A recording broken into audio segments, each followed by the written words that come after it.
ন্যারেশনের rules গুলো মুখস্থ না করে যদি প্র্যাকটিসের মাধ্যমে শিখেন তাহলে আপনি খুবই সহজে বুঝতে পারবেন। জাস্ট 4 থেকে 5টা ক্লাস করতে হবে আমার। দেখেন কি বলতেছে, that is sir said to the student, have you prepared your lesson today? তুমি কি আজ তোমার লেসন প্রস্তুত করেছো, পাঠ প্রস্তুত করছো? এটা কে জিজ্ঞাসা করছে বলেন তো? এই টিচার জিজ্ঞাসা করছে এই স্টুডেন্টকে। আচ্ছা, তো দেখেন উনি যে কথাটা বলছে এটা কিন্তু প্রশ্ন করা হয়েছে, আর আমরা জানি প্রশ্ন করা হলে প্রথমে এই সেইড টু এর পরিবর্তে আমাকে আস্ক লিখতে হবে। তাহলে আমরা লিখি, খুবই সহজ, একদম দেখে দেখে লিখবো, ঠিক আছে? আপনি যদি খাতায় নোট ডাউন করেন আপনি এই টপিক জাস্ট 4 থেকে 5টা ক্লাস করলে পারবেন। দেখেন সেইড টু এর পরিবর্তে আমরা আস্ক লিখলাম, ঠিক আছে? ওকে, কাকে বলতেছে? দা স্টুডেন্ট। আস্ক কেন লিখলাম বলেন তো? যদি প্রশ্ন করা হয় সেই ক্ষেত্রে হচ্ছে সেইড টু এর পরিবর্তে আস্ক লিখতে হয়। এতটুকু কাজ শেষ হওয়ার পর দেখেন এখানে যে ইনভার্টেড কমা শুরু হয়েছে, এর পরিবর্তে আমরা দুইটা জিনিস জানি। যদি হচ্ছে প্রশ্ন করা হয় তখন আমরা ইফ লিখি অথবা ডব্লিউএইচ ওয়ার্ড থাকলে তা লিখি। দেখেন এখানে ডব্লিউএইচ ওয়ার্ড আছে নাই, তাহলে আমরা ইফ লিখব, ইফ। পরে যে সাবজেক্ট ইউ, কোন পার্সন বলেন তো? ইউ হচ্ছে সেকেন্ড পার্সন, তাহলে টিচার হচ্ছে প্রথম ব্যক্তি, স্টুডেন্ট হচ্ছে কি দ্বিতীয় ব্যক্তি। তাহলে সেকেন্ড ব্যক্তির যে প্রোনাউন তা আমাকে লিখতে হবে, তাহলে কি হবে? হি, ইফ হি। দেখেন এখানে যে আমার ভার্বটা আছে, এই যে প্রশ্ন করার জন্য হ্যাভ ভার্বটা সামনে নিয়ে আসছে, ঠিক আছে? আমরা জানি হ্যাভ এবং হ্যাজ কোথায় বসে বলেন তো? প্রেজেন্ট টেন্সে বসে। আর আমরা জানি প্রেজেন্ট থাকলে তাকে কিসে নিতে হয়? ফার্স্টে নিতে হয়, হ্যাড। ঠিক আছে, আমি সহজভাবে বলতেছি, বইতে বিভিন্ন কঠিন কঠিন রুলস থাকতে পারে। তো যেহেতু আপনি হ্যাভ দেখতে পারছেন তাহলে আপনি লিখবেন হ্যাড, ইফ ই হ্যাড। পরে আমার ভার্ব থ্রি দরকার, আর এটা এমনিতে ভার্ব থ্রিতে আছে, তার মানে প্রিপেয়ার্ড সোজাসুজি লিখে দেন, প্রিপেয়ার। দেখেন ইউর, ঠিক আছে, পসেসিভ ফর্মটা লাগবে। পসেসিভ ফর্মটা দেখেন এখানে ইউ থাকায় ইউর হয়েছে। এখন আমরা যেহেতু আনসার করতেছি আমাকে দেখতে হবে আমার যে সাবজেক্ট হি, এর পসেসিভ ফর্মটা কি হবে বলেন তো? হিজ হবে, ঠিক আছে? হি থাকলে হিজ, সি থাকলে হার হয়। এরপরে লেসন, এগুলো তো কোনো পরিবর্তন নাই। এখন দেখেন খুবই গুরুত্বপূর্ণ, টুডে থাকলে কি লিখতে হয় বলেন তো? দ্যাট ডে লিখতে হয়, টুডে থাকলে দ্যাট ডে। ওকে, তাহলে আমরা আবার যদি একটু বুঝি, সেট টু এর পরিবর্তে আমরা আস্ক লিখলাম, আর ইনভার্টেড কমার পরিবর্তে আমরা ইফ লিখবো, যেহেতু ডব্লিউএইচ ওয়ার্ড নেই। সাবজেক্ট হিসেবে আমরা ইউ হচ্ছে সেকেন্ড পারসন, তার মানে দ্বিতীয় ব্যক্তি, দ্য স্টুডেন্টের প্রোনাউনটা লিখলাম হি। হ্যাভ থাকলে হ্যাড লিখতে হয়, লিখলাম। পার্টিসিপল ভিত্রি ফর্ম আছে, লিখে দিলাম প্রিপেয়ার্ড। ইউর পসেসিভ ফর্মটা লাগবে, তাহলে হিয়ার পসেসিভ ফর্ম হচ্ছে হিজ, লেসন, টুডে থাকলে দ্যাট ডে লিখতে হয়। কেমন? এখন দেখেন এই যে আপনি যেভাবে দেখতেছেন, এভাবে দেখার ফলে আপনি এই প্র্যাকটিসের মাধ্যমে শিখলে কিন্তু আপনি খুবই সহজে পারবেন, ঠিক আছে? খাতা নোট ডাউন করতে হবে। পরে দেখেন নো স্যার, এই কথাটা এখানে শেষ। রিপ্লাইড দ্য স্টুডেন্ট, স্টুডেন্ট বলছে না স্যার আমি তো করি নাই। তাহলে স্যার থাকলে রেসপেক্টফুলি লিখতে হয়, গত ক্লাসগুলোতে আমি বলতেছি স্যার থাকলে কি রেসপেক্টফুলি লিখতে হয়। আর নো থাকলে, ইয়েস থাকলে লিখতে হয় reflect in the positive, reflect in the affirmative. No থাকলে রিফ্লেক্ট ইন দ্য নেগেটিভ। তাহলে দ্য স্টুডেন্ট আমরা কি লিখবো বলেন তো?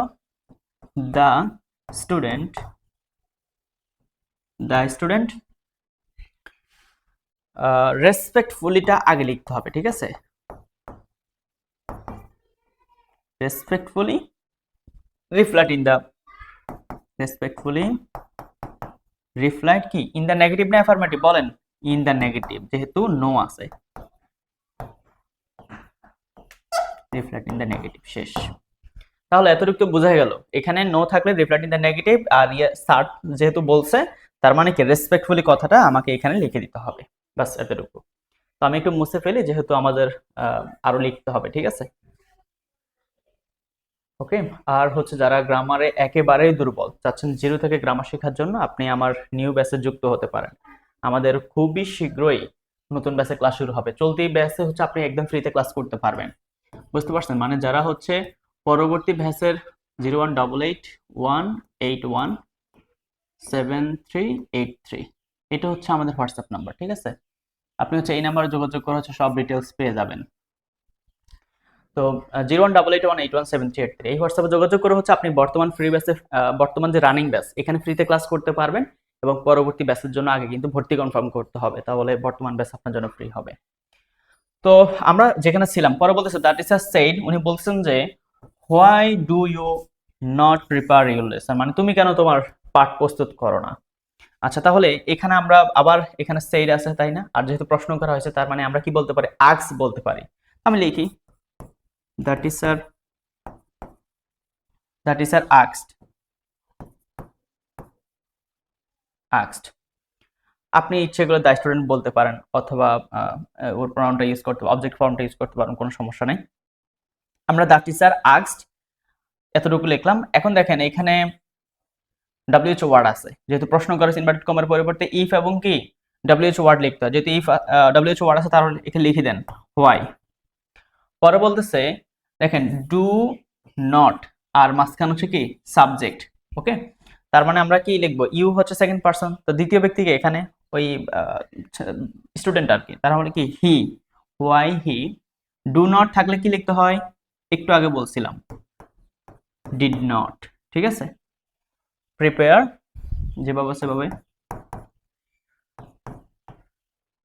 ওকে, পরে দেখেন ইউর লেসন। ইউর লেসন মানে কি বলেন তো,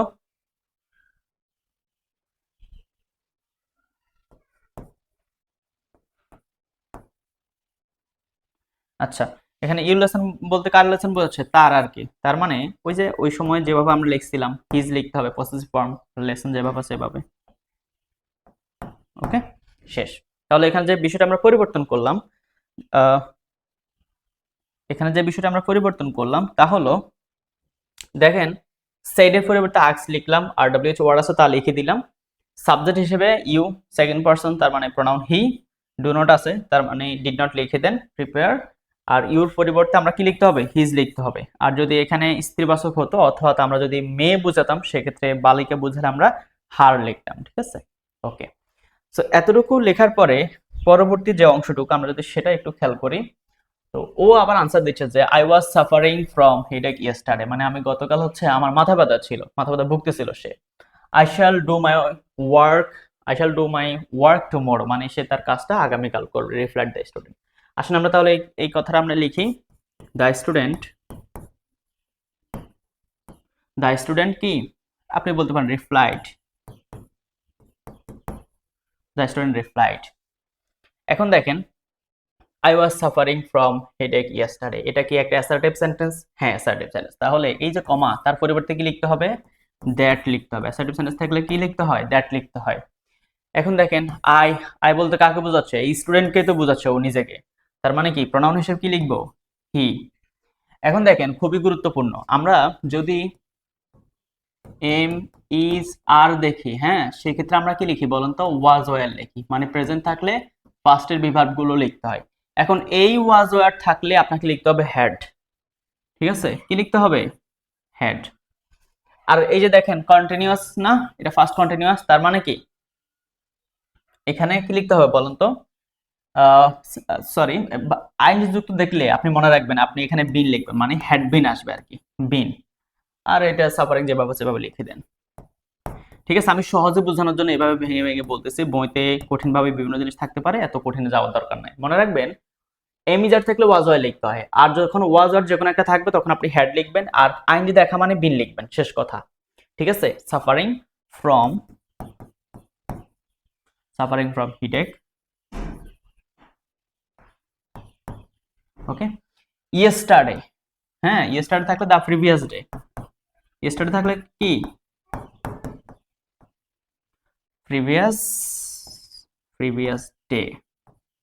ওকে, পরে বলতেছে I shall do my work tomorrow, মানে আমি আগামীকাল হচ্ছে কাজটা করবো, রিফ্লেক্ট দ্য স্টুডেন্ট। তার মানে এই কথাটা তো সে আবার বলছে না, তারপরে আপনি আবার বলতে পারেন যে হি অলসো সেড দ্যাট লিখবো না, হ্যাঁ সেড দ্যাট লিখবো, যেহেতু কি অ্যাসার্টিভ সেন্টেন্স। হি অলসো কেন লিখতেছে, কারণ দ্বিতীয় একটা লাইন লিখতে আমরা অলসো লিখতে হয়, সেড দ্যাট। তো কি বলতেছে যে I shall do my work, আচ্ছা আই বলতে কাকে বোঝাচ্ছে, ও নিজেকেই তো বোঝাচ্ছে, তাহলে হি লেখেন।